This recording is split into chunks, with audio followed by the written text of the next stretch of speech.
మన పాఠశాలలో national space day జాతీయ అంతరిక్ష దినోత్సవాన్ని మన పాఠశాలలో ఘనంగా నిర్వహిస్తున్నాము. ఎందుకు నిర్వహిస్తున్నాము? చంద్రయాన్-3 చంద్రుడి యొక్క ధ్రువంలో దిగినటువంటి మొట్టమొదటి దేశంగా ప్రపంచంలో శాస్త్రవేత్తలు ఘనతను సాధించిన సందర్భంగా గౌరవ ప్రధానమంత్రి గారు ఆగస్టు 23వ తారీఖున ప్రతి సంవత్సరము నేషనల్ స్పేస్ డే జాతీయ అంతరిక్ష దినోత్సవాన్ని జరుపుకోవాలని చెప్పి డిసైడ్ చేశారు.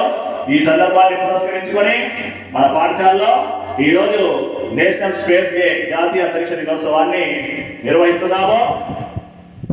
శాస్త్రవేత్తలు సాధించినటువంటి విజయాలను ప్రతి ఒక్కరికి తెలియజేయాలని చెప్పి, అదేవిధంగా యువతకు ఈ శాస్త్ర పరిజ్ఞానాన్ని గురించి అవగాహనని కల్పించడం కోసము ప్రతి ఒక్కరూ శాస్త్ర విజ్ఞానాన్ని అందిపుచ్చుకొని శాస్త్రవేత్తలకు జేజేలు పలకాలని చెప్పి నేషనల్ స్పేస్ డే కార్యక్రమాన్ని మన పాఠశాలలో ఈరోజు ఎంతో ఉత్సాహంగా నిర్వహిస్తున్నాము.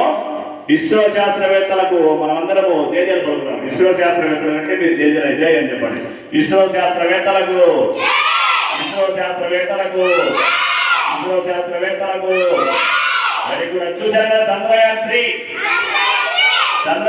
ర్యాకెట్ గత సంవత్సరం ఆగస్టు 23వ తారీఖున చంద్రుడి మీద దిగింది కాబట్టి ఇది రోవర్ చూశారు కదా, ఆ రోవర్ చంద్రుడి మీద దిగి మన శాస్త్రవేత్తలు సాధించినటువంటి గొప్ప విజయాన్ని భారత ప్రధానమంత్రి గారు ప్రతి ఒక్కరికి స్ఫూర్తిని కలిగించాలన్న ఉద్దేశంతో ఆగస్టు 23వ తారీఖున నేషనల్ స్పేస్ డే కార్యక్రమాన్ని నిర్వహించాలని చెప్పినందున మన పాఠశాలలో ఈరోజు నేషనల్ స్పేస్ డే కార్యక్రమాన్ని నిర్వహిస్తున్నాము. ప్రతి ఒక్కరూ శాస్త్రవేత్తలకు జేజేలు పలకాలి.